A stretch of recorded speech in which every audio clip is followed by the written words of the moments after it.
I still feel the sharp burning in my eyes every time I close them at night. It is a phantom sensation that doctors say might stay with me forever. It is not just the physical pain that lingers.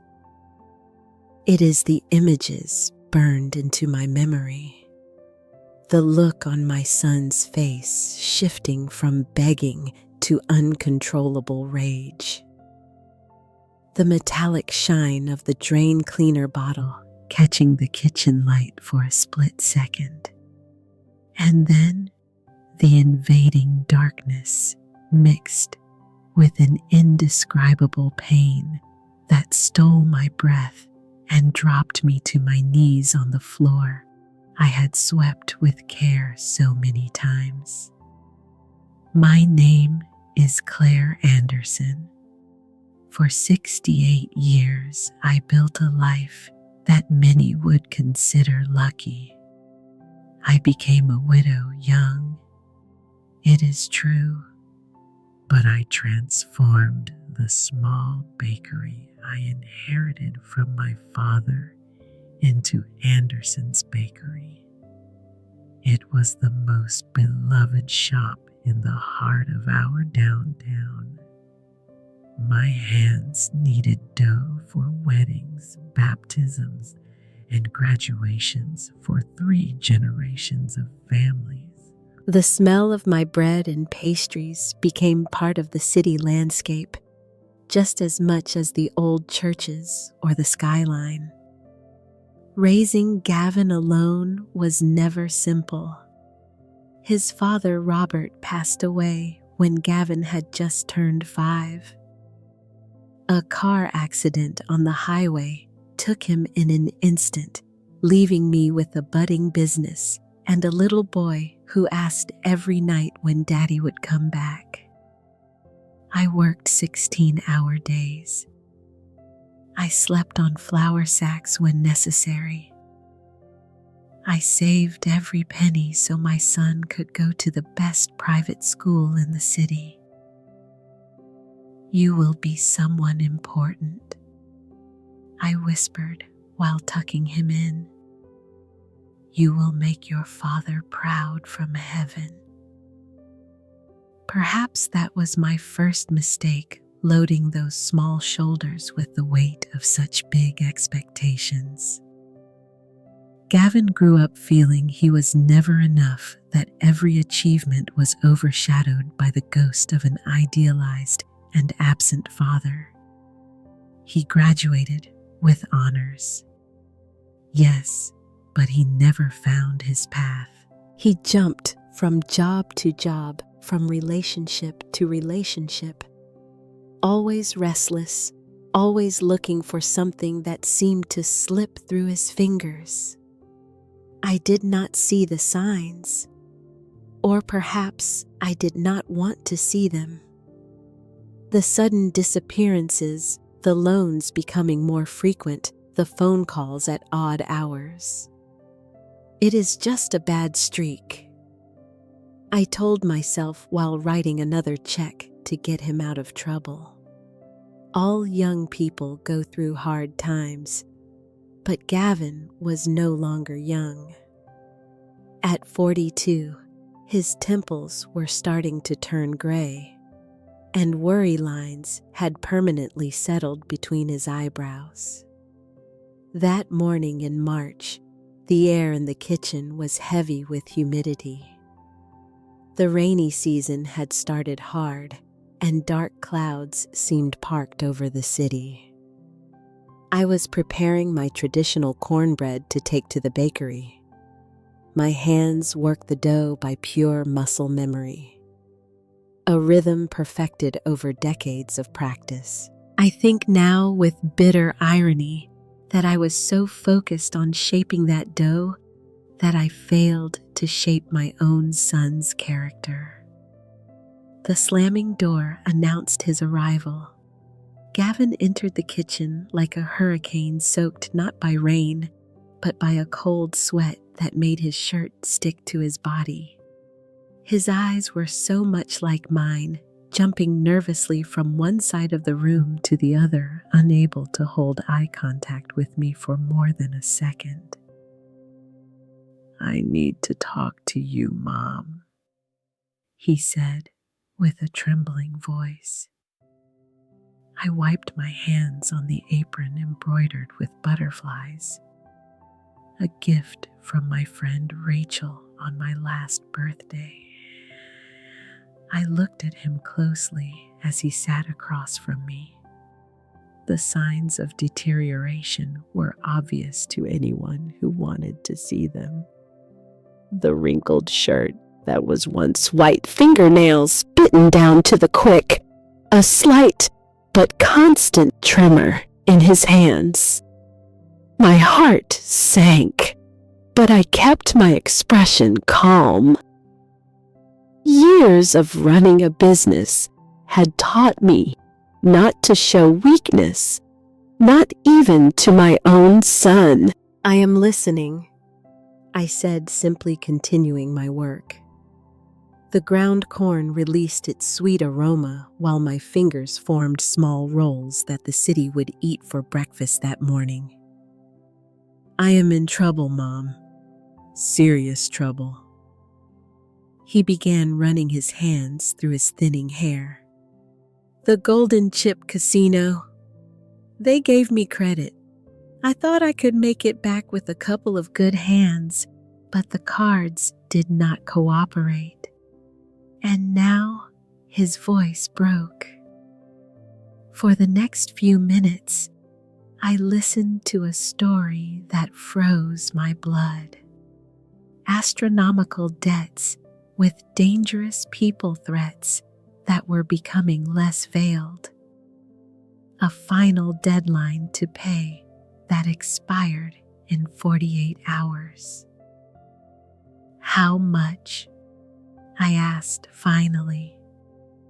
When he mentioned the number, my hands stopped involuntarily. It was more than all my savings combined, more than the value of the bakery I had built with decades of work. It was essentially everything I had, Gavin. I sighed deeply. This is not the first time, nor the fifth. "I have paid your debts for years, thinking each time would be the last. I have sent you to therapy, to rehab programs. I have given my entire life trying to save you from yourself." "I know, Mom. I know," he interrupted desperately. "This time is different. I swear if I get out of this, I will never gamble again. I will sell my condo. I will work double shifts. I will pay back every cent."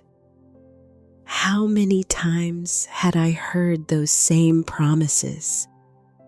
How many times had I wanted to believe them? But something inside me had hardened over the years, like the crust of my best bread. A sudden clarity invaded me while I watched my son. This familiar stranger trembling in front of me.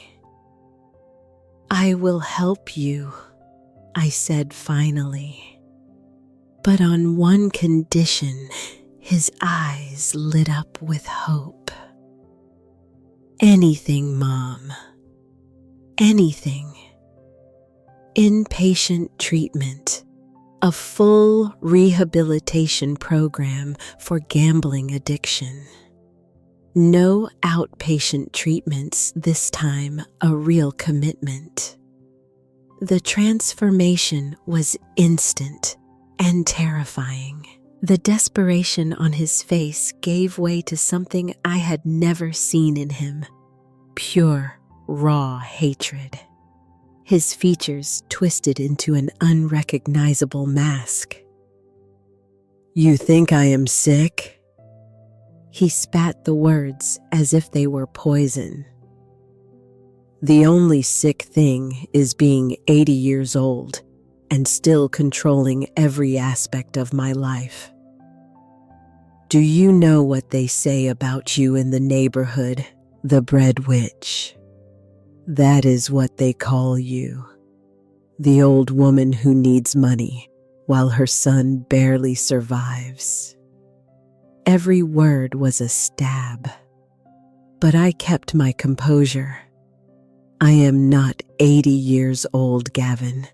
I am 68, and if you barely survive, it is by your own choice. He stood up with such force that the chair fell backward, crashing against the tile floor. Always so perfect.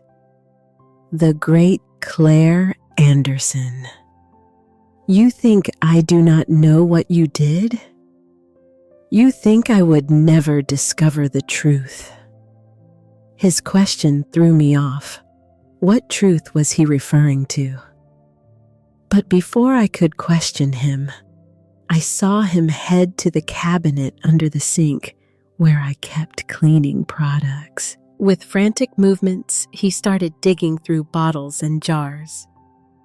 Gavin, what are you doing? I asked, concern finally breaking my facade of calm. He turned toward me with an expression I did not recognize. In his hand, he held an amber glass bottle I used to clear clogged drains. My maternal instinct triggered every alarm. If you do not want to help me, the easy way, he started advancing toward me with deliberately slow steps. Son, think about what you are doing, I said, backing up until I hit the counter. I am your mother. I have given you everything. You have given me nothing. He screamed. You have controlled me. You have judged me. You have made me feel like a failure my whole life. What happened next occurred in slow motion before my eyes. The cap of the bottle flew off. Gavin's arm described an arc in the air. The thick, yellowish liquid flew toward me like a venomous snake. The impact was immediate. Thousands of burning needles piercing my skin, my eyelids, my eyes. A scream that did not seem human escaped my throat as I fell to my knees. The pain was so absolute, so consuming, that for an instant, I thought I would die right there on my kitchen floor, next to the bread dough that would never be baked. Through the red haze of agony, I felt Gavin kneel beside me. For a fleeting moment, I thought he had reacted that the horror of his actions had made him come to his senses. I reached my trembling hand toward him, seeking the comfort of the son I once had. It was then that I heard his whisper. Cold and calculating words that would mark the beginning of my metamorphosis. Without seeing it will be easier to rob you. Between spasms of pain, I heard Gavin's footsteps walking away.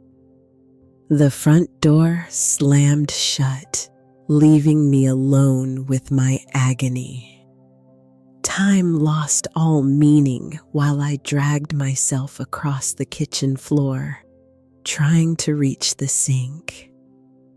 Every inch was a battle against a pain I never imagined possible.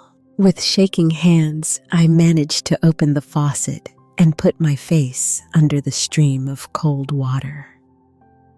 The relief was minimal, barely perceptible under the storm of fire consuming my skin. I do not know how much time passed until I heard banging on the door. The voice of Sam, my neighbor for 30 years, reached me muffled through the wood. "Mrs. Anderson, I brought the flower seeds I promised you. Are you home?" I tried to scream, but my throat only produced a harsh, weak sound. Gathering the few forces I had left, I grabbed the coffee grinder from the counter and threw it against the window. The glass shattered, and the noise alerted Sam.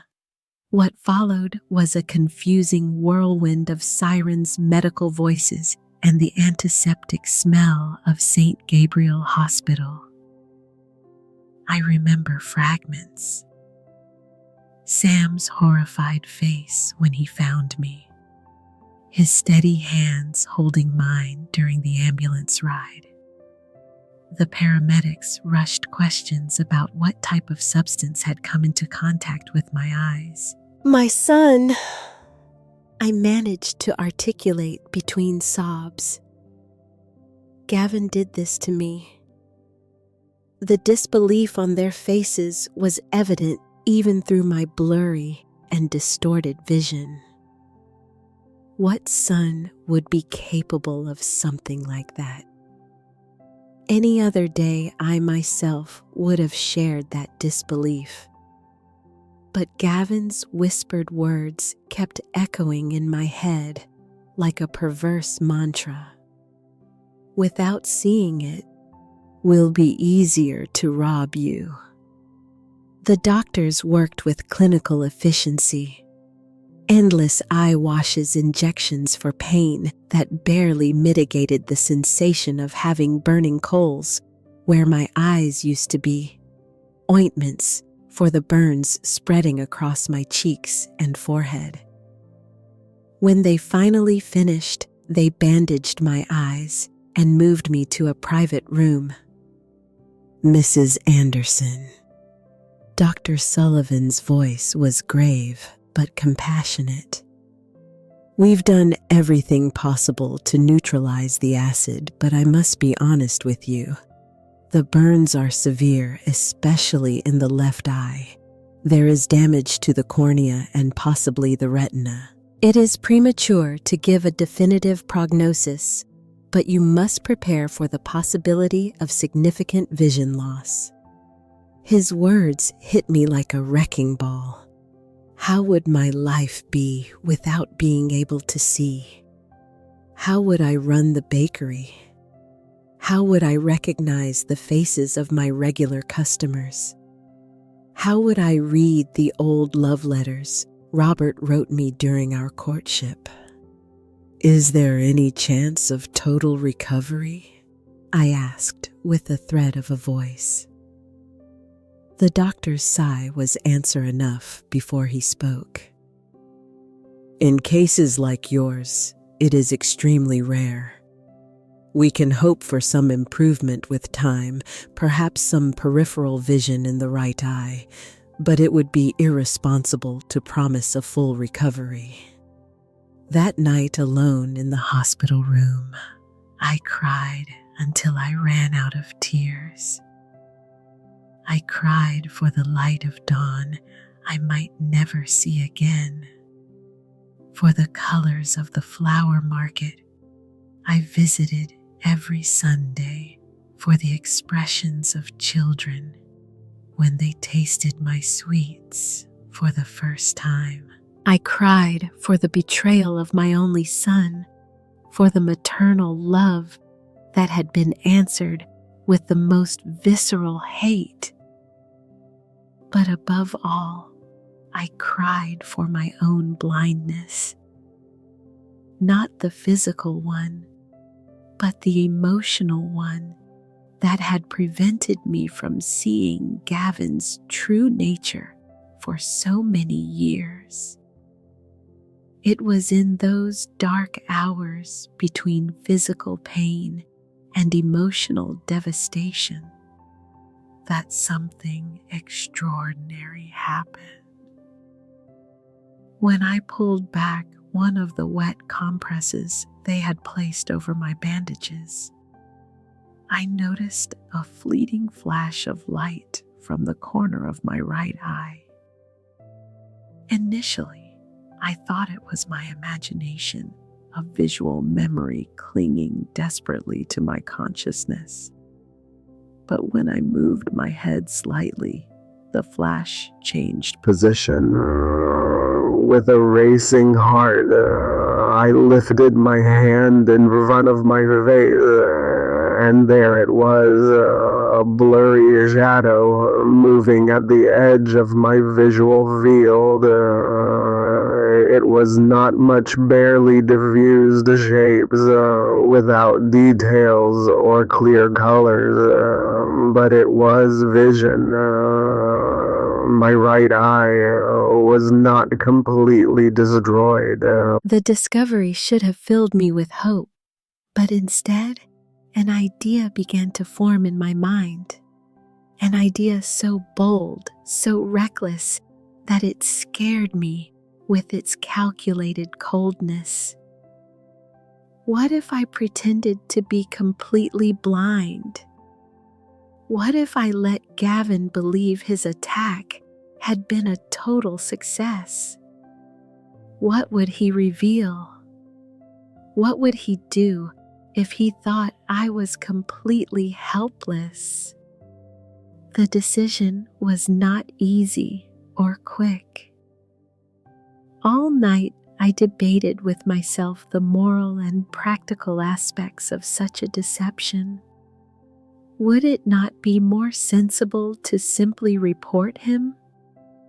Let justice take its course.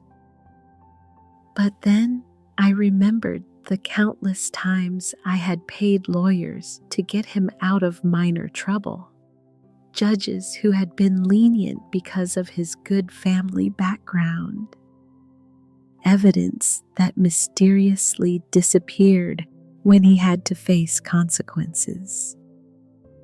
The judicial system does not always protect the vulnerable, especially when the aggressor knows how to navigate its mazes.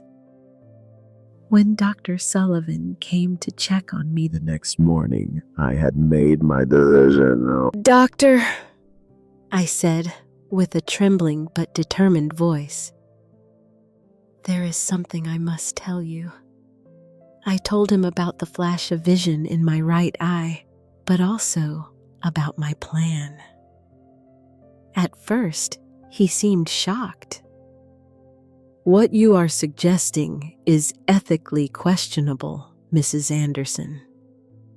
I cannot falsify medical records to indicate total blindness when residual vision exists." "I am not asking you to falsify anything, doctor," I replied. "Just help me protect myself from the person who tried to kill me, because that is what my son did, and attempted homicide. And if I do not manage to prove his intentions, he will try again until he succeeds." I saw the internal struggle reflected on his face. Finally, he sat on the edge of my bed with a sigh of surrender. "I will not falsify reports, but I will not reveal confidential patient information to anyone without your consent either. If you decide not to mention this residual vision, it is your personal decision." It was enough. I did not need his act of complicity, just his professional silence. Over the next few days, while nurses changed my bandages and doctors evaluated the evolution of my burns, I began my transformation. I learned to keep my gaze empty, slightly unfocused, like I had seen in people with real blindness. I practiced for hours, moving my hands with the tentative uncertainty of someone who cannot see where they are placing them. I studied the sound of the medical staff's footsteps, identifying them before they announced their presence, only to feign surprise when they spoke. When Gavin finally appeared in my room 5 days after the attack, I was prepared. I heard his hesitant steps at the door, the nervous whisper with the nurse, the uncomfortable throat clearing when he finally entered. "Mom." His voice sounded contrite. "Rehearsed.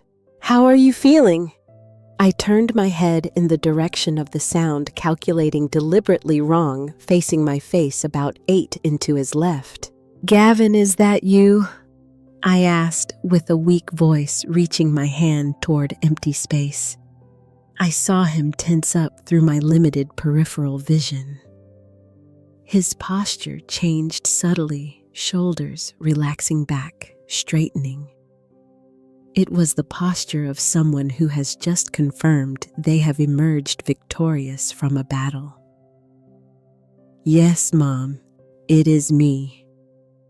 He approached, taking my extended hand with a gentleness he had never shown. "The doctors explained everything to me. I am so sorry. The accident,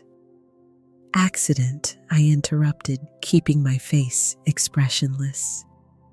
"The drain cleaner product," he continued with rehearsed fluency. It slipped from my hands when I was trying to reach something in the cabinet. It was horrible. Mom, I will never forgive myself." The lie flowed from his lips with such naturalness that for an instant I almost doubted my own memory. But the words he whispered when he thought no one else could hear him remained burned into my mind. "Right," I replied after a calculated pause. "An accident." How clumsy of me to be right underneath when it happened. I noticed his momentary discomfort before he regained control of the situation. "The doctors say you will be able to go home in a few days. I have been organizing everything to take care of you. You will leave the bakery in the hands of your employees, and I will take care of you. Everything will be fine. I promise you." While he spoke, I could almost see the gears turning in his head, calculating how to turn my tragedy into his opportunity. The bakery generated good income. The family home in the downtown district was worth a fortune because of its historic location. And then there was Green Valley Estate, the property I inherited from my parents just outside the city. All of it now potentially within his reach, with a blind and helpless mother who would depend completely on him. "You are so good to me," I murmured, playing the role of the grateful mother he expected. "I do not know what I would do without you, my son." I felt his hand squeeze mine, a gesture that pretended to seem affectionate but contained a shade of possession that froze my blood. For the next hour, Gavin dedicated himself to detailing all his plans for my new life. He would hire a nurse for basic needs, of course, but he would supervise my finances, my properties, my medical decisions, all for my own good naturally, all because he loved me and wanted to protect me.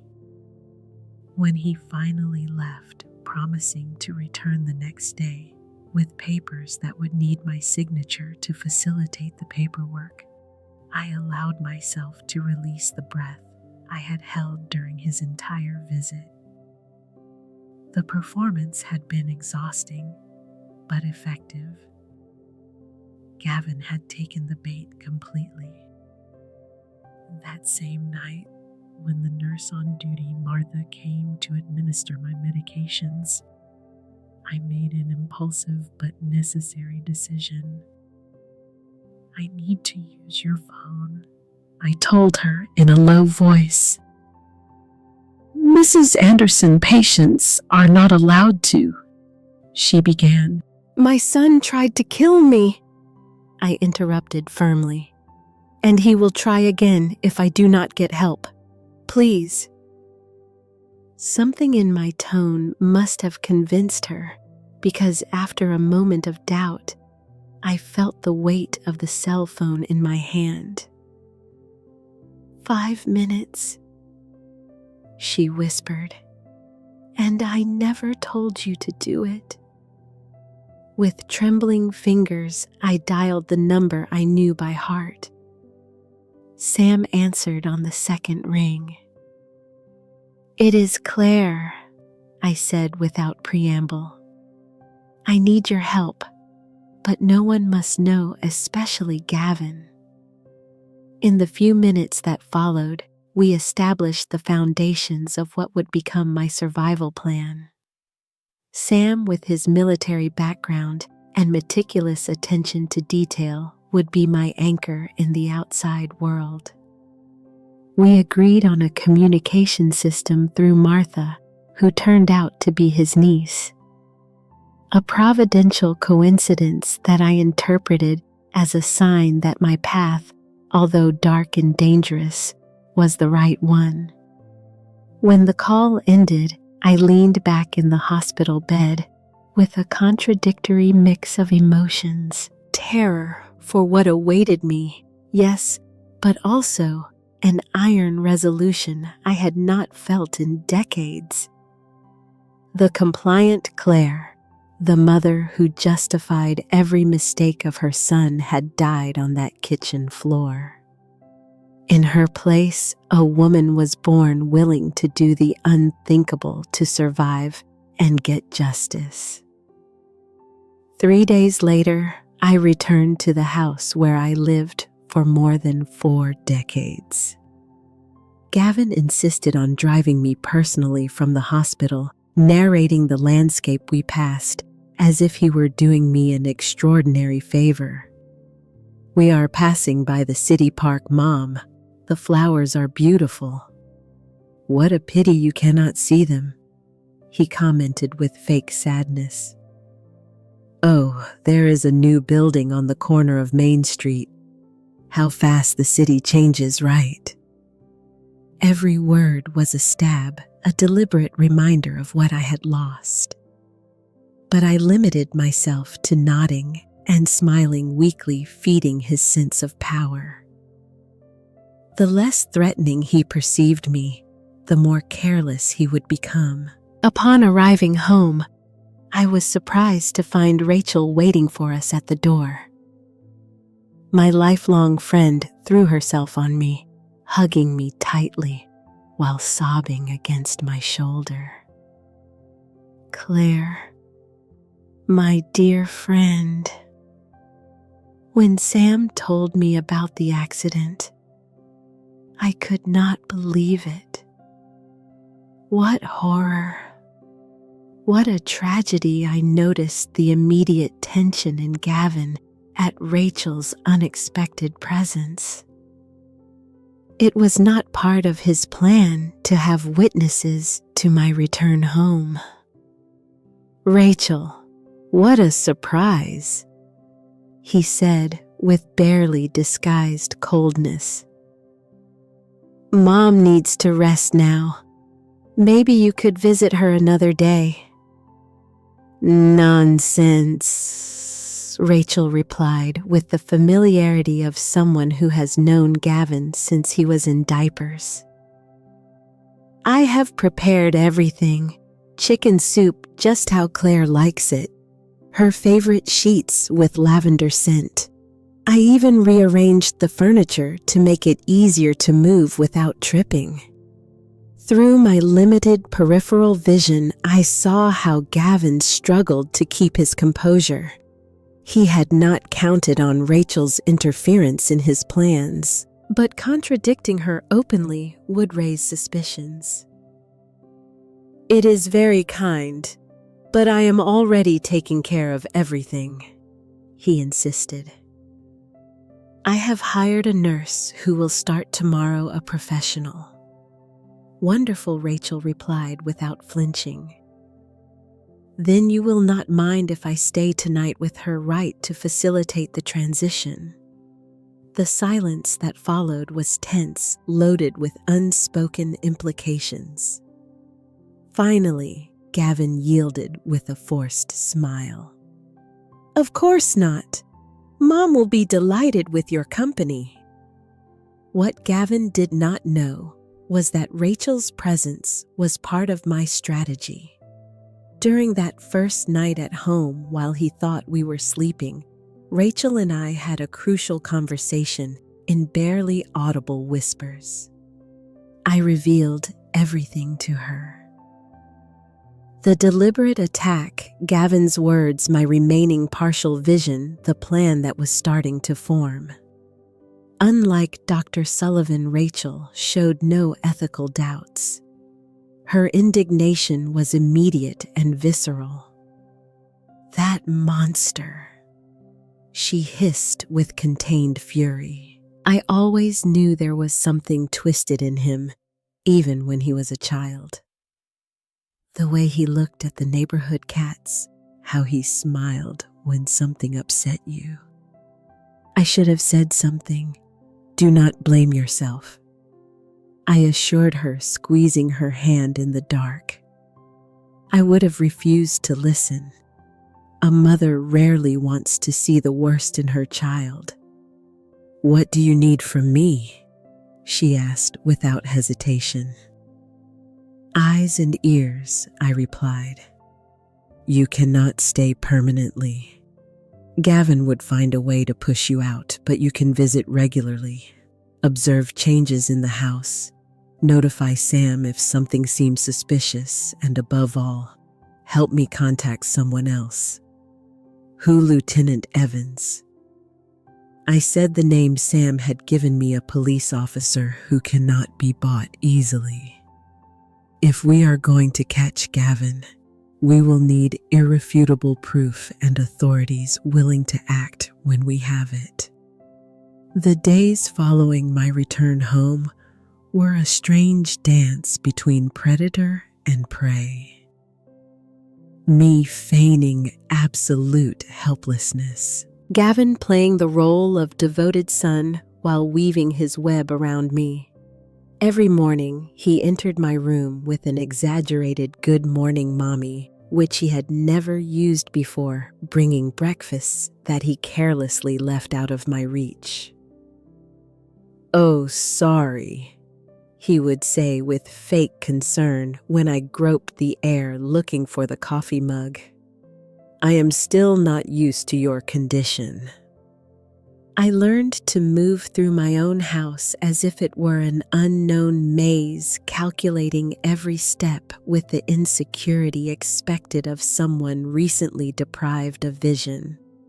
I bumped occasionally into furniture that had been in the same place for decades. I spilled liquids accidentally. I searched for light switches out of pure habit, all part of a carefully designed choreography to feed Gavin's confidence in my incapacity. The nurse he hired, Martha, turned out to be an unexpected blessing. A strict but fair woman in her 50s who soon developed an evident contempt for Gavin and his condescending manners. During our hygiene sessions and bandage changes, when we were sure to be alone, she began to whisper observations to me. "Your son was going through the documents on your desk last night, ma'am. He photographed several with his phone." Oh, he has visitors when you sleep.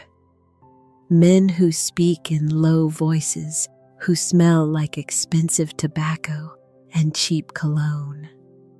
Without knowing it, Martha became another vital piece of my information network. I never revealed my secret to her. The fewer people who knew, the safer I would be. But her maternal instinct naturally put her on my side. 2 weeks after the attack, Gavin started bringing me documents to sign. Simple paperwork to manage the bakery while you recover, he explained with a carefree tone. Oh, it is just to update your medical insurance. Nothing important. With my right hand, I held my left wrist under the table, pinching it painfully every time I had to sign. The pain helped me keep the signature shaky, unrecognizable compared to my usual precise and fluid signature. It was a small victory. Documents with such different signatures could be legally questioned later. The first bank transfers began to happen. Small sums, at first modest enough not to raise alarms at the bank. $500 here, $800 there. Through Rachel, who visited regularly bringing homemade food and neighborhood gossip, I maintained contact with Sam, who in turn meticulously documented every suspicious financial movement. One particularly significant afternoon, I heard Gavin talking on the phone in the garden, believing me asleep in my room. Thanks to my limited peripheral vision and mirrors strategically placed by Rachel at my window, I could watch him from my bed without him knowing. I tell you, it is perfect, he was saying with barely contained enthusiasm. She is completely blind and helpless. In 2 months, I will have transferred enough to pay half the debt, and when we sell the Green Valley estate, we will liquidate the rest. Yes. Yes. It is a matter of time until she signs the property transfer. No, she suspects nothing. She believes every word I say. The bakery, of course, is also included in the plan. It is worth a fortune just for the location in the historic downtown. No, do not worry about her. At her age and in her condition, an accident can happen at any time. An unfortunate fall down the stairs, perhaps. My blood froze in my veins. It was not just my money he was after. He was planning my death. An accidental fall that would eliminate the last obstacle between him and my complete estate.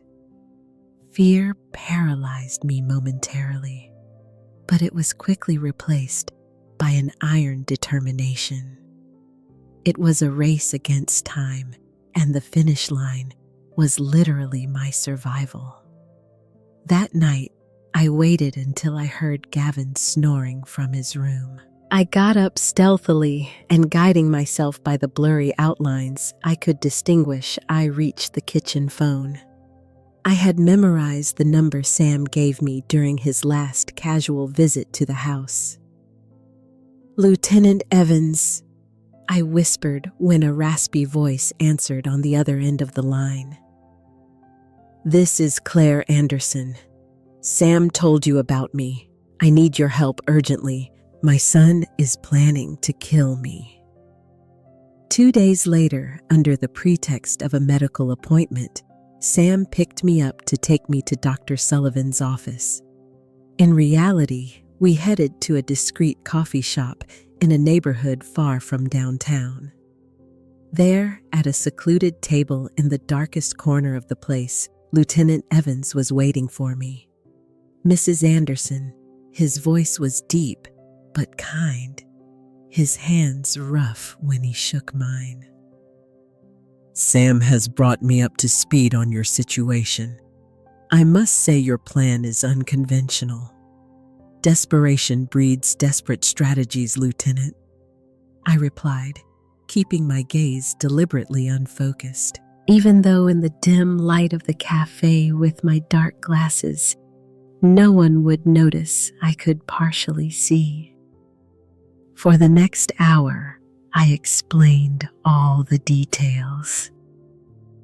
The acid attack, Gavin's revealing words, the bank transfers that had started the phone conversation I had witnessed about my future accidents, what you describe are several serious crimes.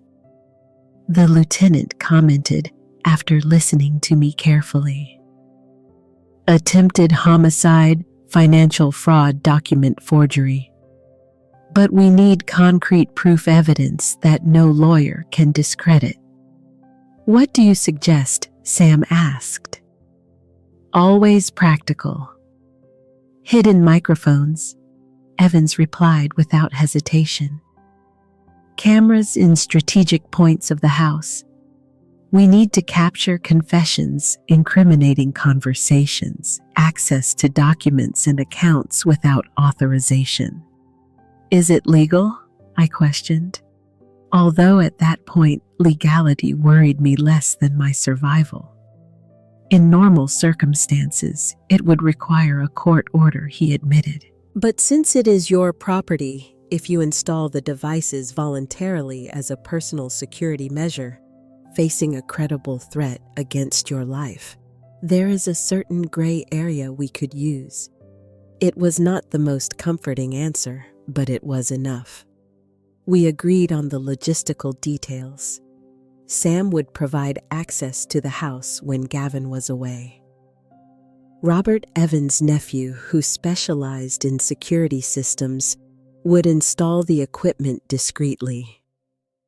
My lawyer, Lucy, who specialized in family abuse cases, would prepare the legal strategy for when we had enough proof. One more thing, Evans added before ending our meeting. Your son has connections at the Golden Chip. That place is under investigation for money laundering and other illicit activities. The men he owes money to are not simple loan sharks. They are dangerous criminals. We must act with extreme caution. That information added a new dimension of danger to my situation. Not only was I dealing with my own treacherous son, but with an entire criminal network that had interests in my assets.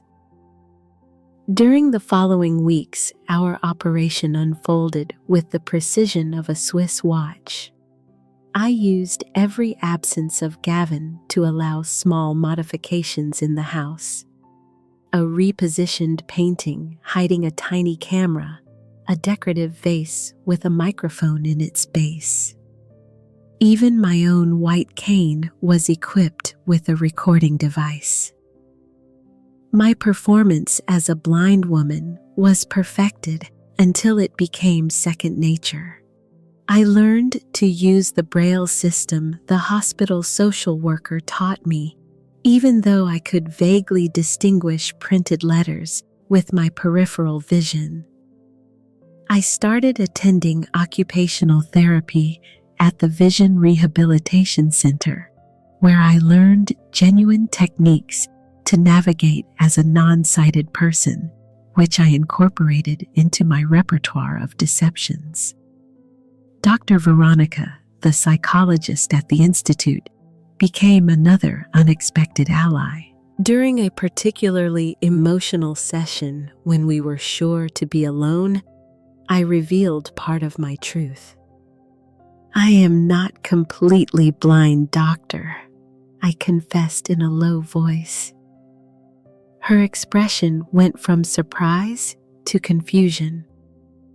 "Are you saying you have recovered part of your vision? That would be wonderful. But why pretend then?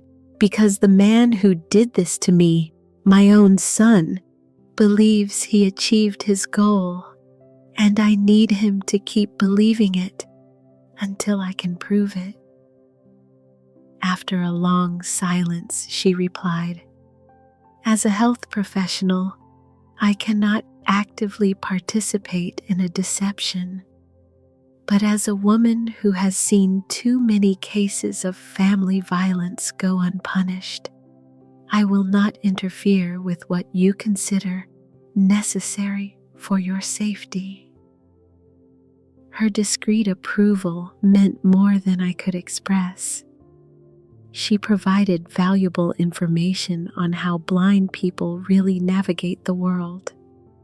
Small details that would make my performance more convincing. How recent blind people tend to keep their eyes open, unlike those blind from birth. How they turn their head toward sounds. How their facial expressions can seem disconnected from the conversation due to lack of visual feedback. Meanwhile, the evidence against Gavin accumulated day after day. The cameras captured images of him going through my personal documents, accessing my computer, talking on the phone about properties he planned to sell. The microphones recorded conversations with his accomplices from the casino discussions on how to speed up transfers without raising suspicions, even explorations on what medications could cause a cardiac arrest that would look natural in an older woman. One particularly revealing night, Gavin brought home 2 men I had never seen. From my room, pretending to be deeply asleep, I heard them talking in the study. "The land at Green Valley Estate is worth a fortune," one of them was saying. "Especially now that they approved the construction of the new highway. You could pay your entire debt just with that property." "The problem is getting her to sign," Gavin replied.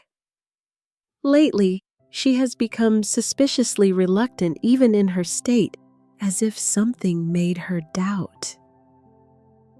"Did you not say she is completely blind?" The second man asked, his voice a threatening baritone. "Blind people are easy to fool. You put a paper in front of them. You tell them it is one thing when it is another. I have tried." The frustration in Gavin's voice was palpable. "But that old fox is smarter than she looks. She insists that Rachel or Sam read all documents to her before signing, then eliminate those nosy friends from the picture." The first man suggested with chilling casualness, "An accident, a threat, whatever is necessary, or speed up the process with the old lady," added the second. "The boss will not wait forever for his money. You have a month, Gavin. A month to pay, or to provide real guarantees, not promises." Fear invaded me like an icy wave. Not only was my life in danger now, but also those of my faithful friends. We needed to act before Gavin found himself cornered by his creditors and took drastic measures. The next day, during a scheduled visit from Rachel, I managed to pass her a note detailing the conversation I had witnessed. She paled visibly, but kept her composure while continuing to chatter about neighborhood gossip, aware that Gavin might be listening. That same afternoon, I received a wrong number call, which was actually from Lieutenant Evans. "Mrs. Anderson, the situation has escalated. We have enough evidence to proceed legally. but now there is an immediate risk for you and your associates. We must speed up the plan." How I asked, pretending to talk to a friend from church for the benefit of Gavin, who was hovering nearby. The Green Valley Estate. Gavin is obsessed with obtaining it. Propose going there for the weekend to say goodbye to the place before transferring it to him. It is isolated, perfect for getting a full confession without interruptions. We will have agents stationed in the surroundings. The idea was brilliant in its simplicity. Isolate Gavin far from his accomplices in an environment where he would feel confident to speak freely, believing no one else could hear him. That night during dinner, I cast my bait. "Gavin," I said with a tired voice, stirring absently the soup I had barely tasted. "I have been thinking about the estate." The clinking of his spoon falling onto the plate revealed his immediate interest, the estate. "What about it? I think it should be yours." I continued, carefully measuring every word. What sense is there for an old blind woman to keep a property she cannot even appreciate visually? Those landscapes, the sunrises over the mountains, they are just memories now. The change in his energy was immediate and palpable. He straightened in his chair. His breathing accelerated slightly. It was the posture of a predator finally seeing his prey get tired. "Are you sure, Mom?" "It is a big decision." "Absolutely," I affirmed with conviction. "We could go this weekend to sign the transfer. I will invite the banker to bring the necessary documents." "Excellent idea." He agreed quickly, barely containing his enthusiasm. "I will handle everything. It will be a special weekend." "Yes," I replied serenely while taking a sip of water to hide my smile. "With all certainty, it will be unforgettable." That night, while listening to Gavin talk on the phone in the garden, excitedly sharing the news with his cronies, I mentally finalized the details of my counteroffensive. Green Valley Estate would be the perfect stage for the final act of this tragic family play, isolated enough for Gavin to feel safe showing his true face, but close enough for authorities to arrive quickly when called. As I prepared to sleep, I passed my fingers gently over the scars around my eyes. Permanent marks of Gavin's betrayal, but also symbols of my resilience. The acid that should have blinded me ended up opening my eyes to a truth I refused to see for years. In the darkness of my room, I allowed myself a small smile of anticipation. In a few days, this charade would come to an end. Gavin would discover that his helpless victim had transformed into his relentless judge, and I finally could drop the mask of blindness that had protected and imprisoned me for so long. The board was set, the pieces positioned. The final move would be at the estate where the son who tried to blind his mother would discover that even with limited vision, I saw much more than he had ever imagined. Saturday dawn brought a clear sky and fresh air coming down from the hills, as if nature itself wanted to witness clearly the outcome of my story.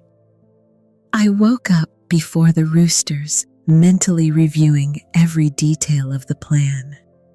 The night before, Gavin had meticulously prepared our trip. Light suitcases, provisions for 2 days' legal documents organized in manila folders. His efficiency, which in another context would have been admirable, acquired a sinister tint under the light of his true intentions. While I dressed with deliberately slow and clumsy movements, typical of someone who cannot see what they are doing, I listened to Gavin humming happily in the kitchen, a nursery rhyme I used to sing to him when he was little. The inconsistency between that tender memory and our current reality caused a lump in my throat that I had to force myself to dissolve. "Ready for our little trip, Mom?" he asked, entering my room without knocking. An intrusion that had become habitual since my supposed blindness, as ready as an old woman can be to say goodbye to her memories. I replied, allowing my voice to break slightly. Vulnerability was just another tool in my arsenal. The car ride from the city to the estate took a little under 2 hours. Gavin drove with barely contained haste, speeding on the straights, taking curves with a reckless confidence that made me cling to the seat.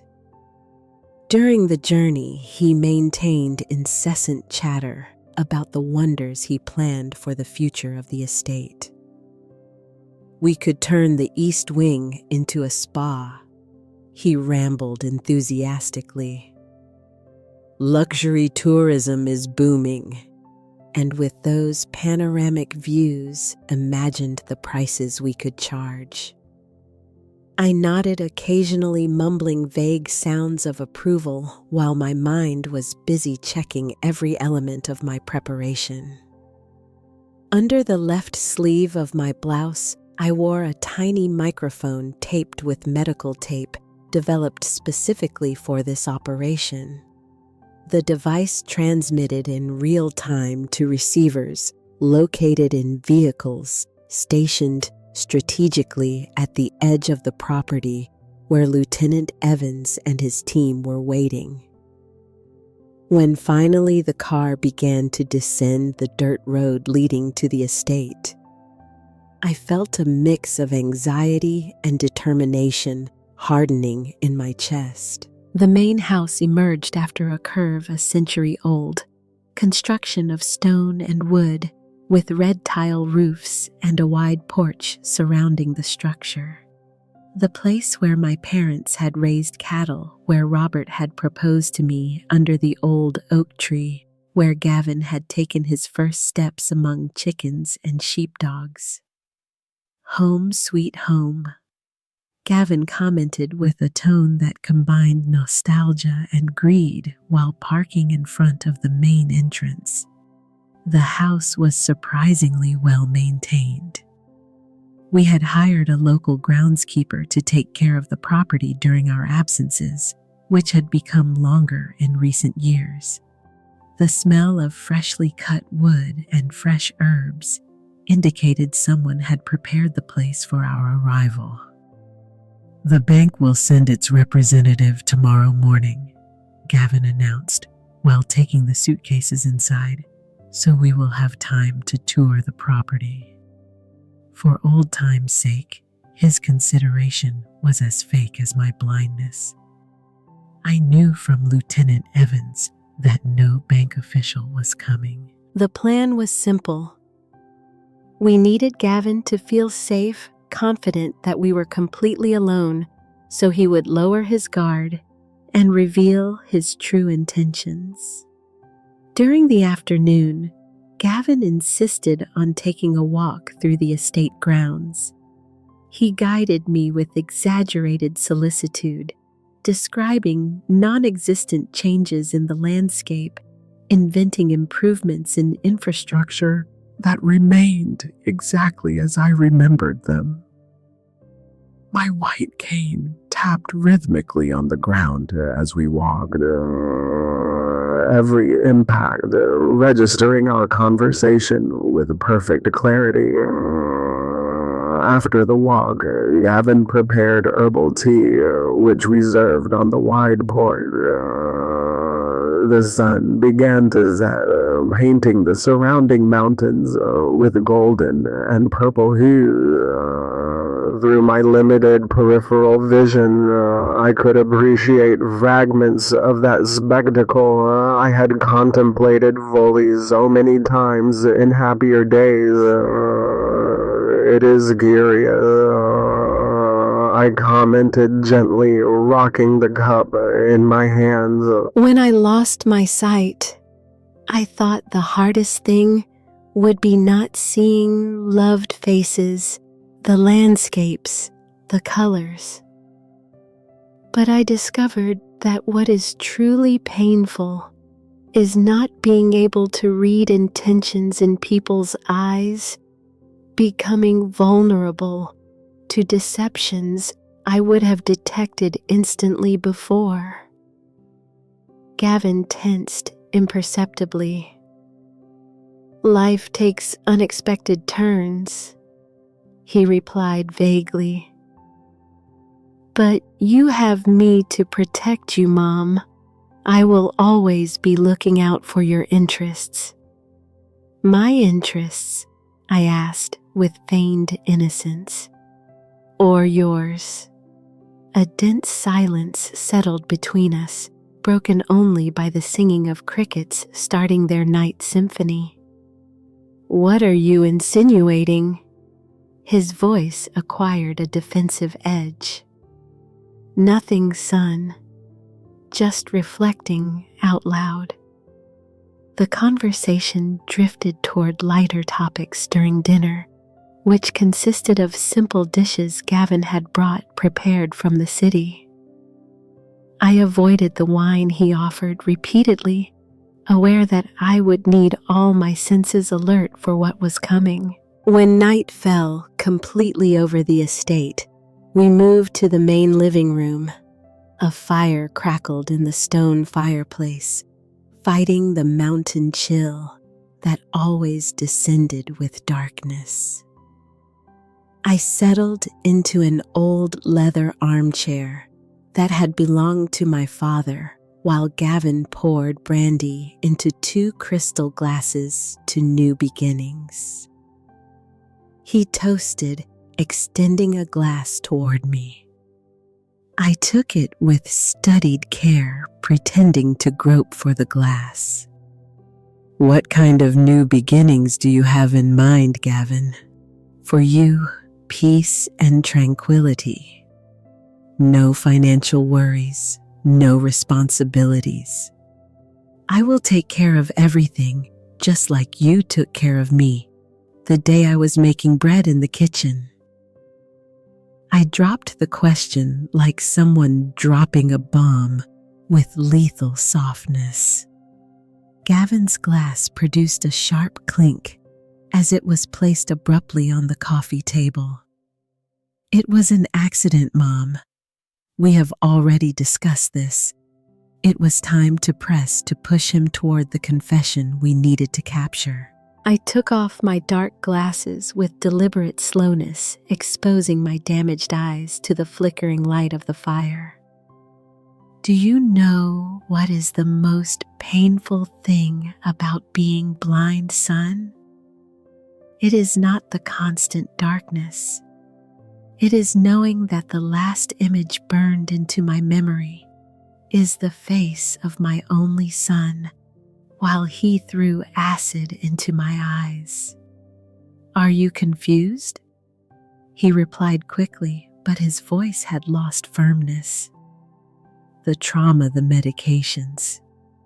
You are mixing reality with nightmares. Nightmares, I repeated with bitterness. Is it a nightmare to clearly remember how you said without seeing it will be easier to rob you? Because I remember it, Gavin. Every word, every inflection of your voice. He stood up abruptly, walking nervously toward the window overlooking the back garden. I watched him through my peripheral vision, his silhouette cut against the blackness of the night.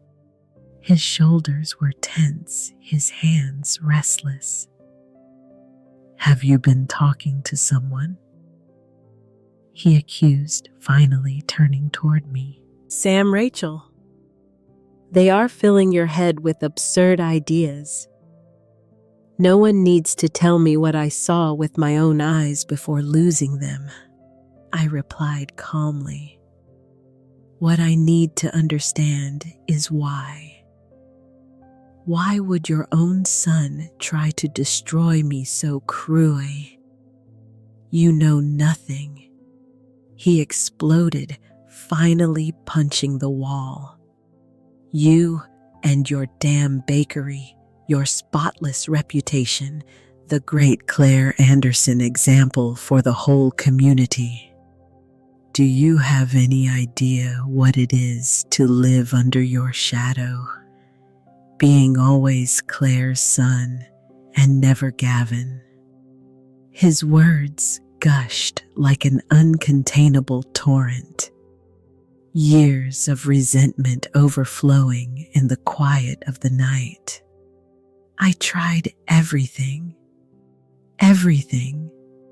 studying, working in respectable companies, even opening my own business. But nothing was enough.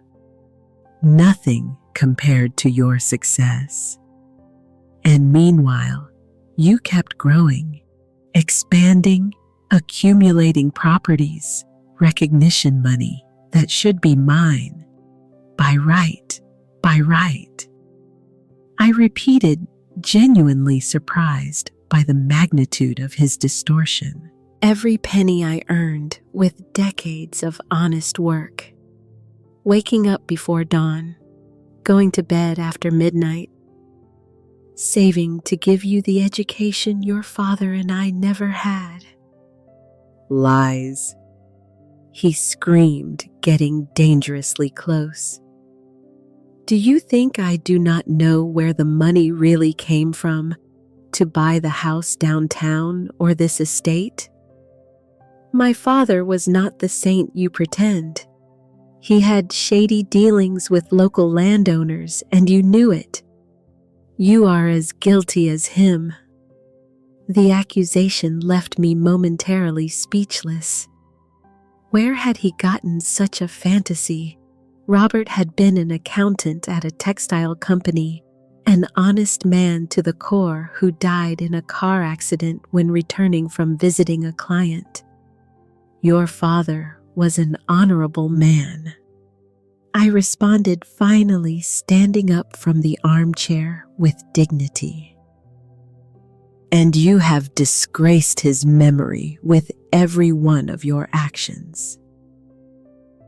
Do not talk to me about honor, he snapped, closing the distance between us. His warm breath, smelling of brandy, brushed my face. At least I had the courage to do what was necessary. You are just a hypocritical old woman clinging to her money while her son drowns in debt. Courage, I asked, keeping my voice controlled despite the fear I felt at his threatening proximity. You call attacking your own mother from behind courage, trying to blind her to steal what she has built. For an instant, I saw doubt in his features, as if a small part of the child I had raised tried to surface. But it disappeared quickly, replaced by a calculating coldness that was completely alien to me. It was an act of poetic justice, he said with a twisted smile. You have always been blind to reality. I just made literal what was already figurative and the plans for my accident. I asked, taking another step toward the precipice of truth. Is it also poetic justice to plan your mother's death? The surprise on his face was genuine. How the walls hear sun even for the blind. Understanding transformed his features gradually. "You've been pretending," he whispered, backing up a step.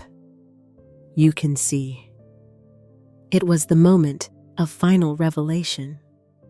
With a fluid movement that contradicted my previous hesitant gestures, I fixed my eyes directly on his, without the deviation that had characterized my gaze for months. Not completely, I admitted. The acid severely damaged my left eye and part of the right. But I retain limited peripheral vision enough to have documented every one of your manipulations, every forged document, every incriminating conversation. Gavin paused visibly, his mind quickly processing the implications. "All this time, you have been acting." "I learned from the best," I replied with bitter irony. "Have you not been playing the role of devoted son while planning my death?"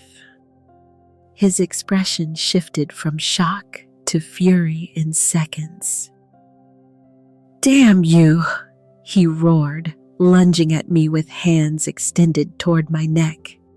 Anticipating his reaction, I stepped aside with agility I had not shown in months. Gavin stumbled forward, unbalanced by his own momentum and the brandy he had consumed generously. Taking advantage of his confusion, I pressed the small emergency button hidden in my white cane. The agreed signal for Lieutenant Evans and his team to intervene.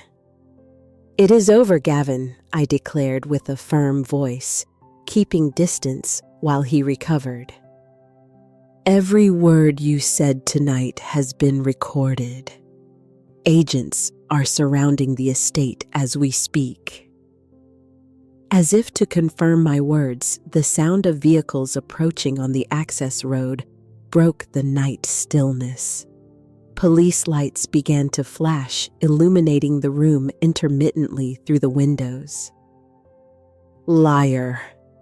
Gavin screamed, desperation replacing fury. "You have nothing on me. Your word against mine." At that moment, the front door burst open. Lieutenant Evans entered first, followed by two unformed officers. Sam and Rachel entered behind them, their faces showing a mix of relief and sadness. "Gavin Anderson," Evans announced formally, "you are under arrest for attempted homicide, financial fraud, document forgery, and conspiracy to commit murder. You have the right to remain silent." While he recited legal rights, the officers proceeded to handcuff my son, who seemed to have entered a state of shock. His eyes, so much like mine, were wide in absolute bewilderment, as if he could not believe his meticulous plan had collapsed so spectacularly.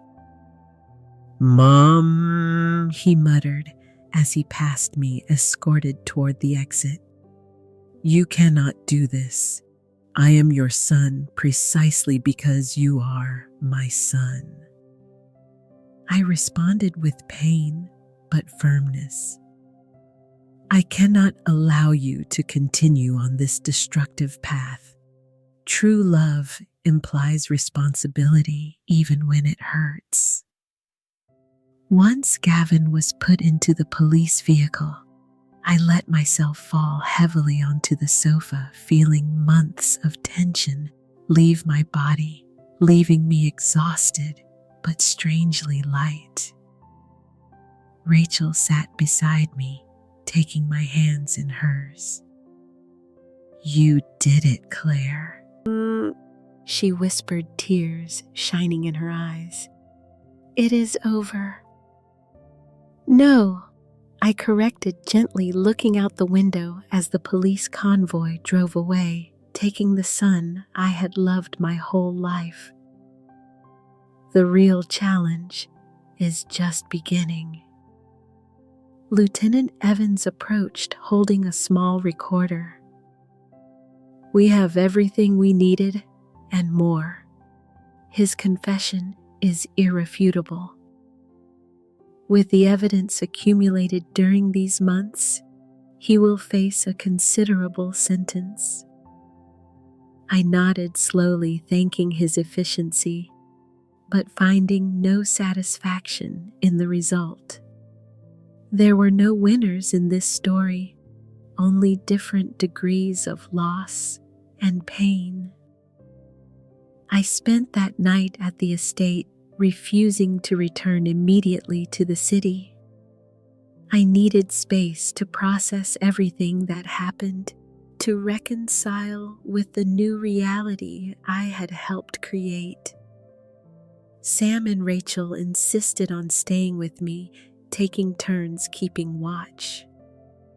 Even though there was no immediate danger anymore at dawn, I went out to the front porch with a steaming cup of coffee in my hands. The sun emerged lazily between the hills, gilding the tops of the ancient trees bordering the property. With my limited vision, I barely distinguished fragments of that spectacle, but it was enough to fill me with a strange peace. Justice had been done, yes, but at a terrible price. I had lost my son twice. First, when he decided my assets were worth more than my life. Second, when I was forced to hand him over to authorities to stop his spiral of destruction. While I contemplated the new day being born over the lands that had witnessed so much joy and now so much pain, I understood my journey was just beginning. Reconstruction would be slow and painful. Both of my partially lost vision and my completely transformed life. But for the first time in a long while, I could see the path ahead clearly, even through damaged eyes. I would no longer need to feign blindness or vulnerability. I would no longer live fearing betrayal from the one who should protect me most. I was free at last from the darkness I had chosen to inhabit to survive. The white cane that had been my crutch and my weapon rested now by the door, a reminder of the woman I had been forced to become. I would use it for practical necessity, not for deception. My scars, both the visible ones around my eyes and the invisible ones in my heart, would be part of me forever. But they would no longer define my complete existence.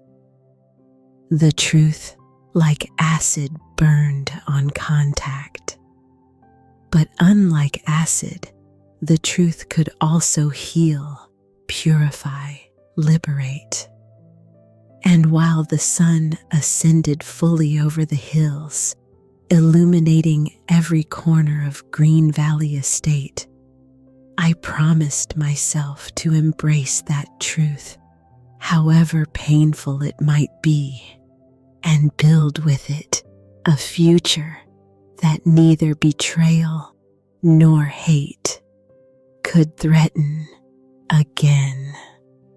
3 weeks after Gavin's arrest, I sat across from the district attorney in his office at the Judicial Center.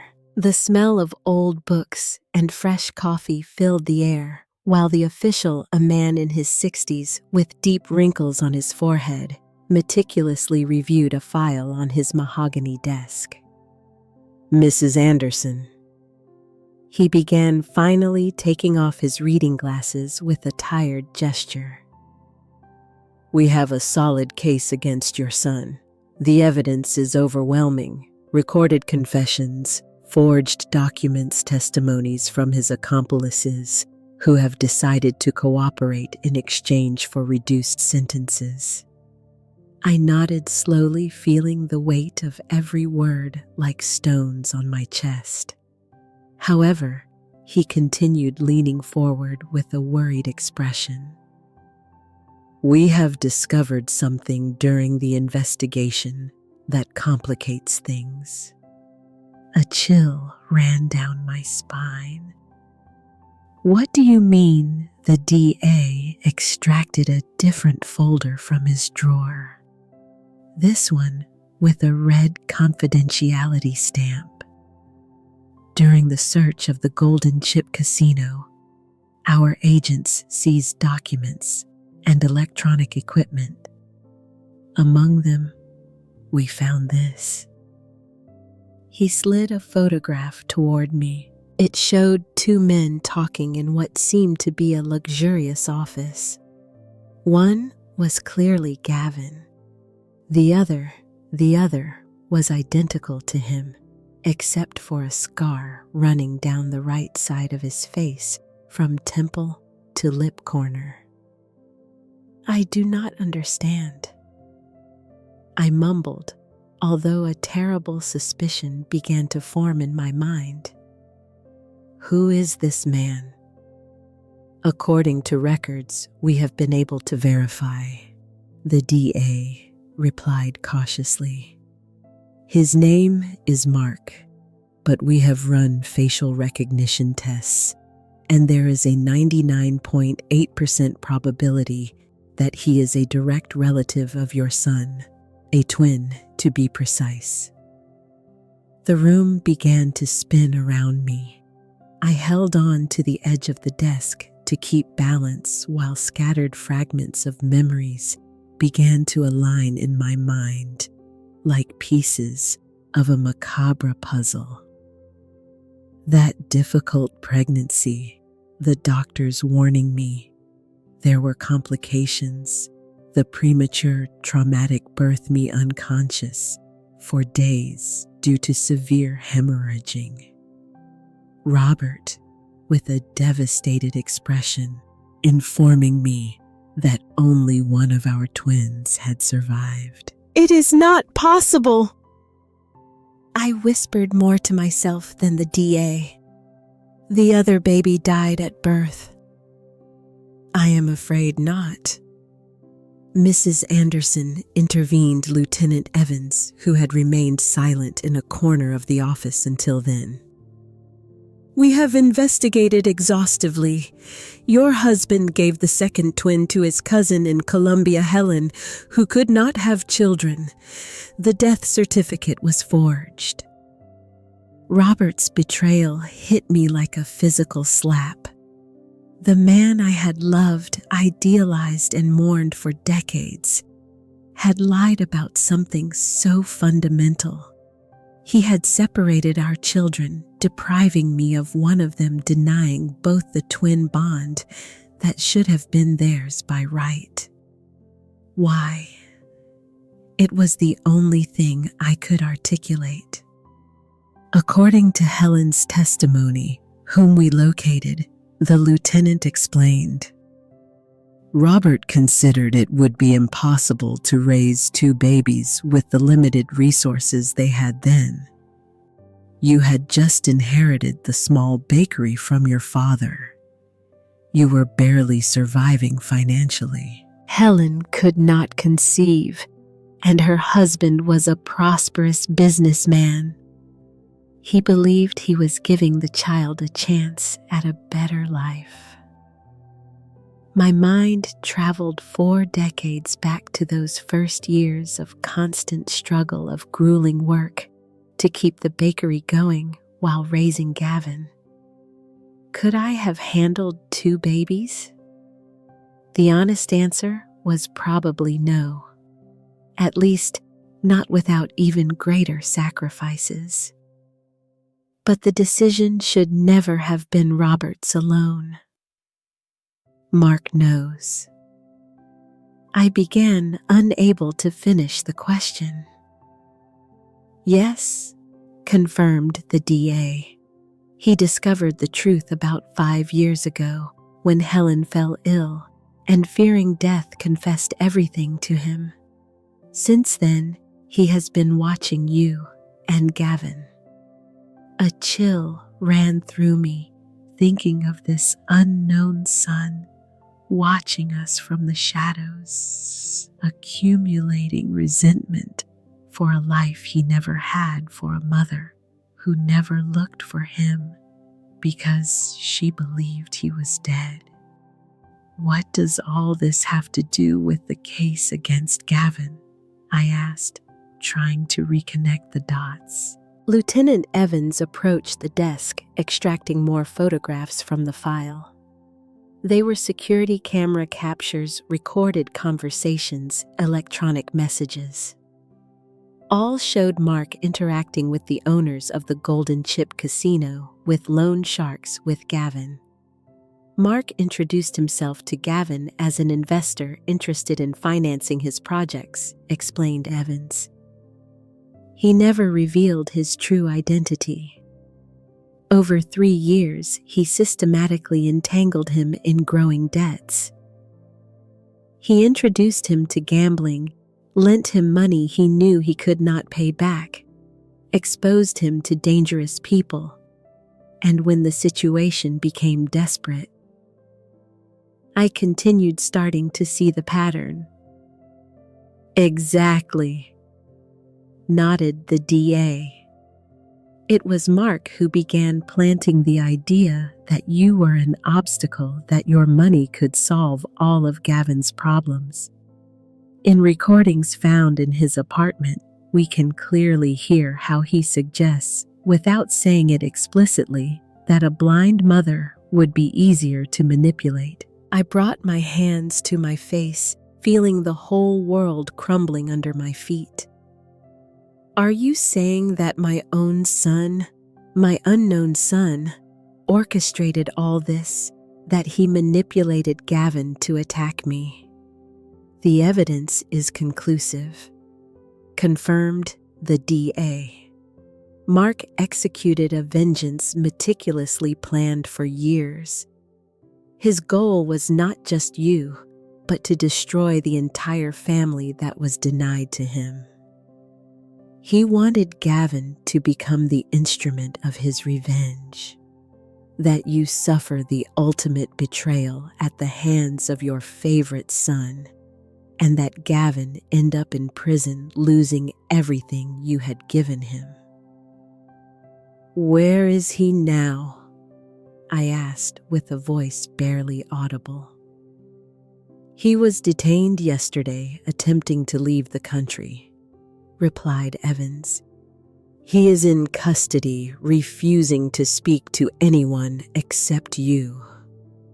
The request took me by surprise. This lost son, this architect of my suffering, wanted to see me. After processing the initial shock, an unusual clarity invaded my mind. Of course, I had to see him. I needed to look into the eyes of the man who had designed my ordeal. The son I never knew. Gavin's twin, whose existence I had ignored my whole life. 3 days later, I entered a visiting room at the Provisional Detention Center. Unlike regular cells, this space tried to maintain some dignity. A metal table bolted to the floor. 2 chairs equally secured. Walls of an institutional cream color that pretended to be comforting but only managed to look sickly. When the door opened and Mark entered, escorted by 2 guards, I felt like I was looking into a distorted mirror of the past. It was Gavin, and it was not. The same eyes, the same bone structure. But there was something fundamentally different in his posture, in the way he evaluated me without blinking.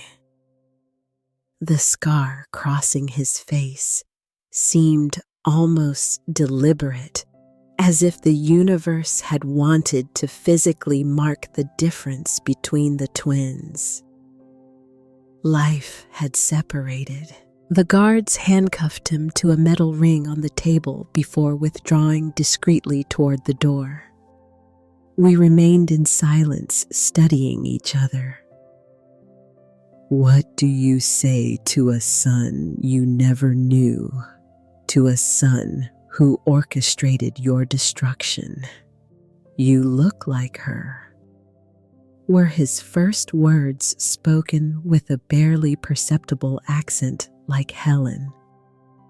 You have the same way of holding your head slightly tilted, as if preparing to receive a blow. It was not what I expected to hear. Was she good to you? I asked, surprising myself by wanting to know about the woman who had raised my son. A shadow of emotion crossed his face. The best. She gave me everything she could, educated me, protected me from her husband when he drank too much. I never lacked anything material, except the truth, I added softly, except that he agreed, his fingers drumming rhythmically on the metal table until cancer forced her to confess everything. How convenient, right? Waiting until the end to tell me my entire life was a lie. I perceived the pain under his bitterness. So familiar, and yet so alien.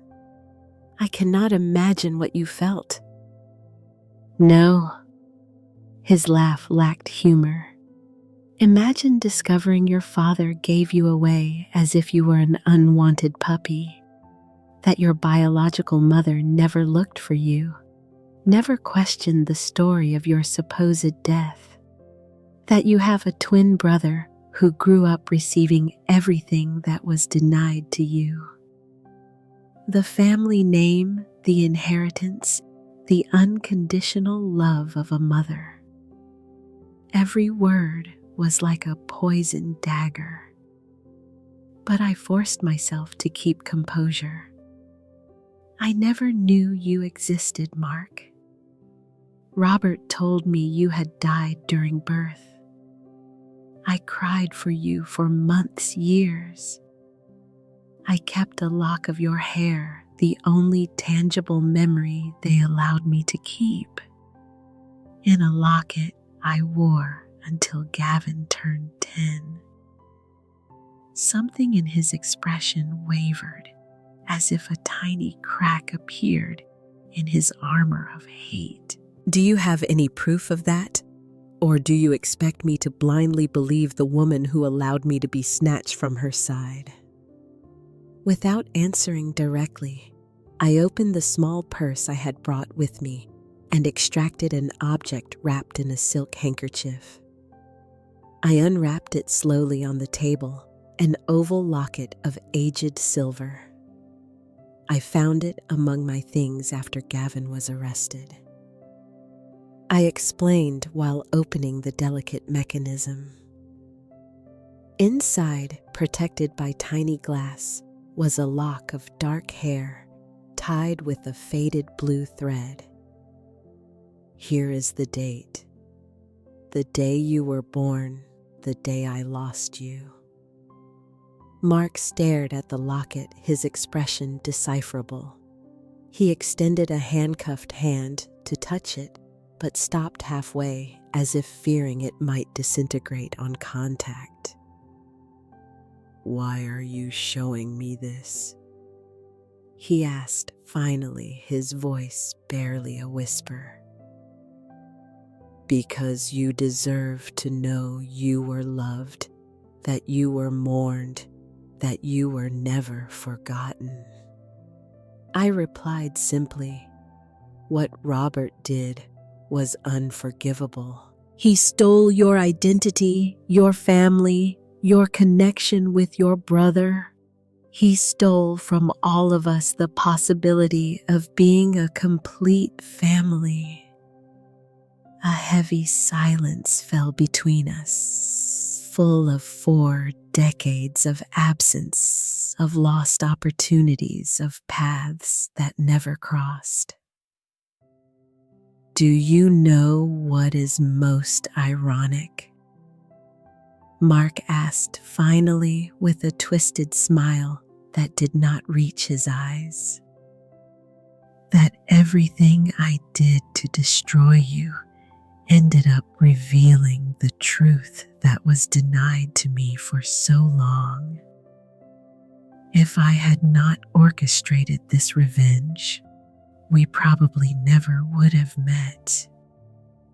A truth bought at too high a price. I replied, thinking of Gavin locked in another section of the same prison of my damaged eyes, of the spiral of destruction that had enveloped our fragmented family. Gavin lost his freedom. I lost part of my vision. You lost years of your life planning revenge against people who were as much victims as you. Mark looked away, observing an undefined spot on the wall. When I discovered the truth, I hired private detectives. I watched you for months. I saw how you treated Gavin, how you gave him everything he asked for, how you justified every one of his failures. You seemed so perfect, so selfless. I hated you with every fiber of my being. It was not perfection. I corrected gently. It was compensation. I always felt I had failed Gavin by not being able to give him a father, a complete family. I tried to fill all the voids being mother and father at once, and in the process, I spoiled him, overprotected him, prevented him from facing the consequences of his actions. My love, although sincere, was distorted by guilt. Guilt. He repeated, savoring the word as if it were a new concept. Helen also lived consumed by guilt for participating in the deception, for stealing me from my true family. She went out of her way, pleasing me, giving me everything material she could. Maybe we are more alike than you think, Gavin and I. Both molded by mothers who compensated out of guilt. The observation, as sharp as it was painful, left me momentarily speechless. There was an undeniable truth in it, a disturbing symmetry in our parallel lives. What will happen now? I asked finally. I will face a trial, he replied with clinical pragmatism. Conspiracy, incitement to crime, fraud, extortion. The list is long. I will probably spend the next 15 to 20 years in prison if I am lucky. And Gavin, a flash of something like remorse crossed his face. His case is more complicated. He executed the physical attack, but there is substantial evidence of prolonged psychological manipulation. His lawyer is arguing diminished capacity due to coercion. He will probably get a reduced sentence, especially if he cooperates fully, testifying against me. The idea that both brothers separated at birth, reunited by tragedy, would spend years locked in the same prison was unbearably cruel to me. I will speak to the prosecutor. I decided in that moment I will testify in favor of clemency for both. Mark looked at me with genuine surprise. Why would you do something like that after everything I caused? Because I am your mother, I replied simply. To both of you, and I have already lost 40 years we could have shared. I do not want to lose 40 more." His eyes, so identical to Gavin's, moistened briefly before he regained control. "It might be too late to fix what is broken. It is never too late to try," I replied, placing the locket on the table between us. This locket kept the memory of a lost son for decades. Now it can be the beginning of something new if you so decide. When I left the detention center that afternoon, the setting sun bathed the city with a golden light that seemed to transform it into something ethereal, almost dreamlike. I stopped in the square in front of the building, letting the bustle of daily life wrap around me. Street vendors shouting their wares, children chasing each other laughing, old men chatting on worn stone benches. Life continued unstoppable, indifferent to our personal tragedies. And in that continuity, there was something deeply comforting. The world had not stopped when I lost part of my vision, when I discovered my son's betrayal, when they revealed I had another son whose existence I had ignored for 4 decades. My path forward would be different than I had imagined, more complex, more difficult, but also potentially richer in meaning. I had 2 sons now, both lost in their own way, both in need of redemption and healing. The following weeks brought a frenetic activity of lawyers hearing statements. I kept my promise to advocate for clemency for both twins, recounting the full story. Robert's original lie, Mark's manipulation, Gavin's vulnerability. The judge, impressed by the exceptional circumstances of the case, seriously considered my arguments. Finally, a judicial agreement was reached. Gavin would receive a reduced sentence of 5 years, with possibility of parole after 3 conditioned on intensive psychological therapy and supervised community service. Mark, as the intellectual architect of the whole plan, would face 10 years also, with mandatory therapy and possibility of review after 7 years for good behavior. The real work, however, was just beginning. Rebuilding relationships destroyed by deception and resentment would require more than reduced sentences and good intentions. It would require patience, commitment, and a capacity for forgiveness I sometimes doubted I possessed. My first step was selling Green Valley Estate. Too many painful memories inhabited those century-old walls.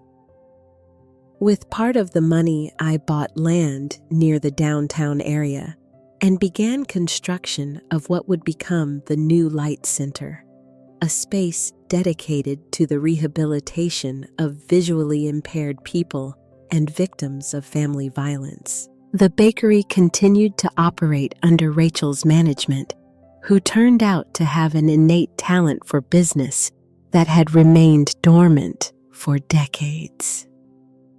Every morning, the smell of freshly baked bread continued to wake up the neighborhood, a reminder that some traditions could survive even the worst storms.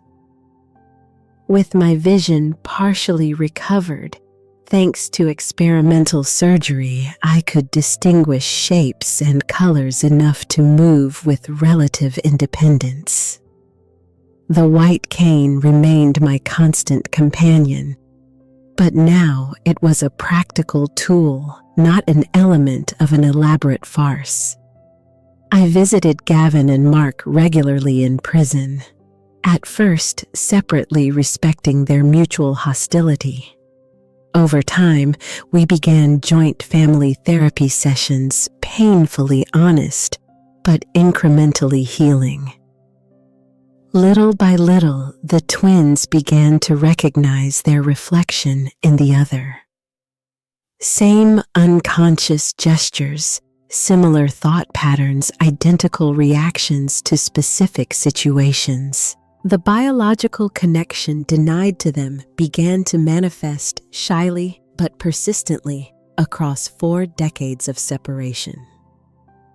We are like 2 versions of the same story. Gavin commented during a particular session, meed by excess attention, him molded by absence. It was a profound observation that summarized decades of damage in a simple sentence.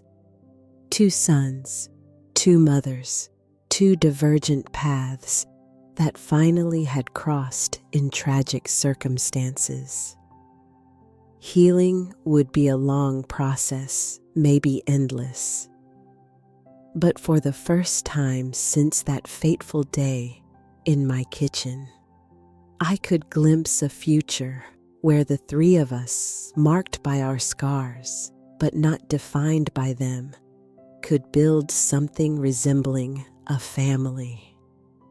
It would not be the family we should have had from the beginning. That possibility was stolen from us 40 years ago in a hospital room with a lie that altered the course of our lives.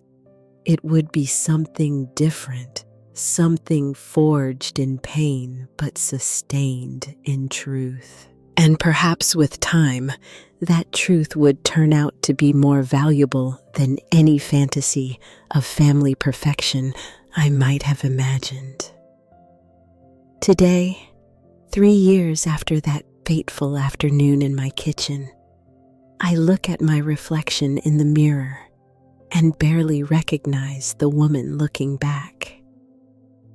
The scars around my eyes have faded with time, but they are still there, reminding me daily of the journey that changed my life forever. A journey of betrayal, discovery, and finally, redemption. When Gavin threw acid in my eyes, believing blindness would make me an easy victim to manipulate, he never imagined that act of cruelty would unleash a chain of events, revealing secrets buried for 4 decades. Neither he nor I knew then that he was being manipulated by his own twin brother Mark, whose existence had been hidden from me by my late husband Robert. The new Light Center now occupies a 3-story building in the heart of the city. Every morning when I open its doors, I remember the long road that brought me here. From finding total blindness to protect myself and gather evidence to discovering the devastating truth about the son snatched from me at birth. The walls of this center, painted in warm tones that even my limited vision can appreciate, have witnessed hundreds of stories of overcoming similar to mine. Gavin was released 6 months ago after serving 3 years of his sentence and showing exemplary behavior. Intensive therapy transformed the bitter and resentful man into someone capable of facing his demons with courage. Now he works at the center teaching computer skills adapted for visually impaired people, Seeing his evolution has been one of the most precious gifts of this painful experience. Mark is still in prison, but he has only 2 years left until his first sentence review.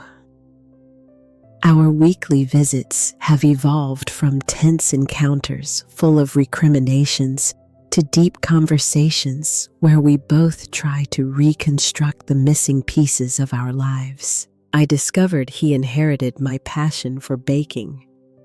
Although he never had a chance to develop it professionally, I bring him ingredients and recipes he tests in the prison kitchen, connecting us through the art that has defined my life.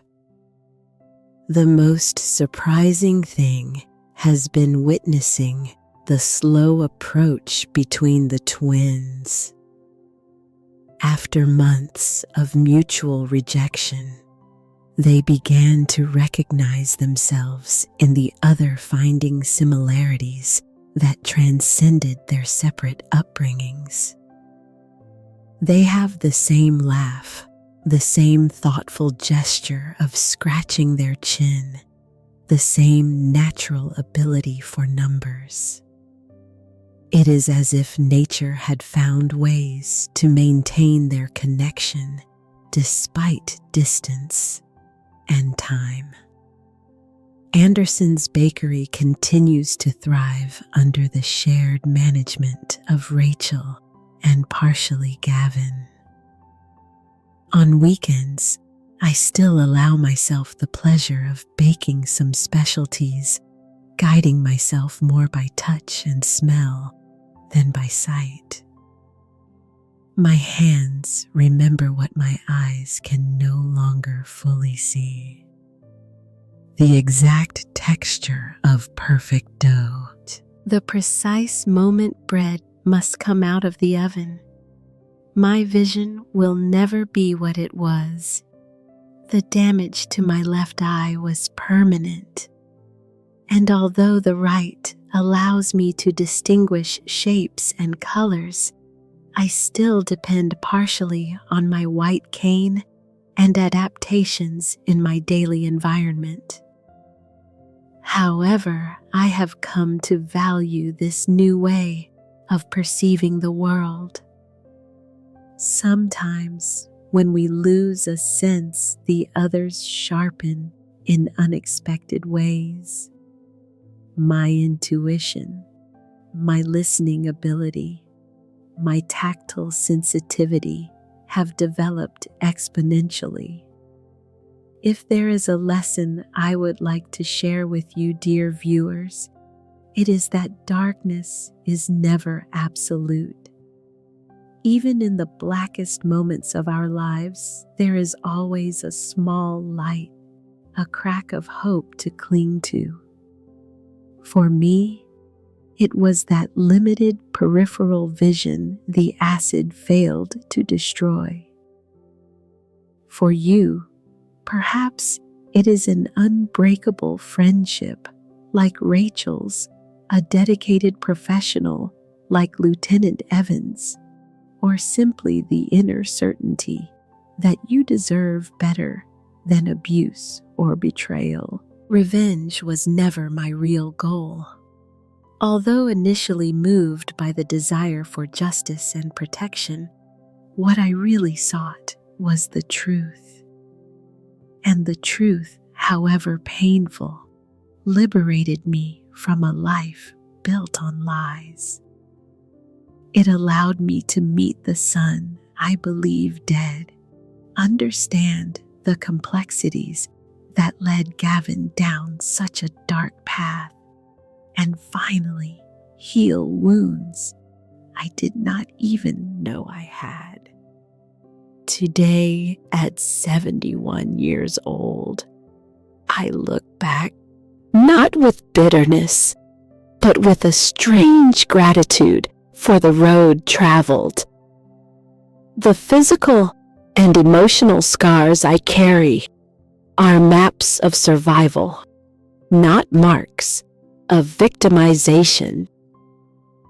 They are tangible proof that we can face the unthinkable and emerge not intact, but whole. Now, dear friends who have accompanied me in this story, I want to ask you something important. If my story has touched your hearts, if it has resonated in some corner of your lives, please do not let this moment fade without action. Subscribe to the Elderly Stories channel to know other stories of overcoming like mine. Real stories of people who, like me, faced the impossible and found a path to the light. Leave your comment below sharing which part of my story impacted you most, or perhaps briefly telling some experience of overcoming of your own. Each comment you leave creates a support community for those who might be going through similar situations and need to know they are not alone. And I do not say it lightly. I personally read every comment. I value every word of support or reflection you share. A simple like on this video might seem a small gesture, but it means much more than you imagine. Every interaction helps these stories reach more people who might desperately need them. Someone who perhaps right now is facing their own version of the moment. Gavin threw acid at me. That instant when life changes irrevocably. If you can, I also ask you to support us on the Thanks button, our donation platform. Creating quality daily content implies significant costs. Deep investigation of every case, travel for interviews, recording equipment, professional editing. Every contribution, however small, allows us to continue bringing these stories of overcoming to your screens daily. Your financial support is not just a transaction.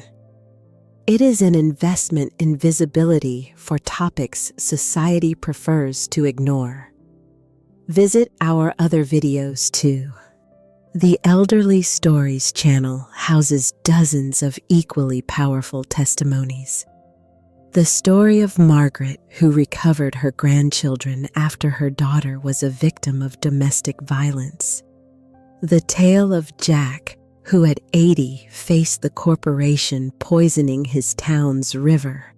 The fight of hope against the banking system that tried to strip her of her home after her husband's death.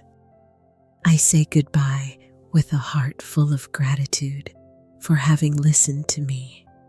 As I always say to those who come to the New Light Center seeking help, scars do not define our future. They only tell where we come from. What is truly important is where we decide to go next. Until the next video here on the Elderly Stories channel, remember to subscribe. Activate notifications with the bell button so you do not miss any story.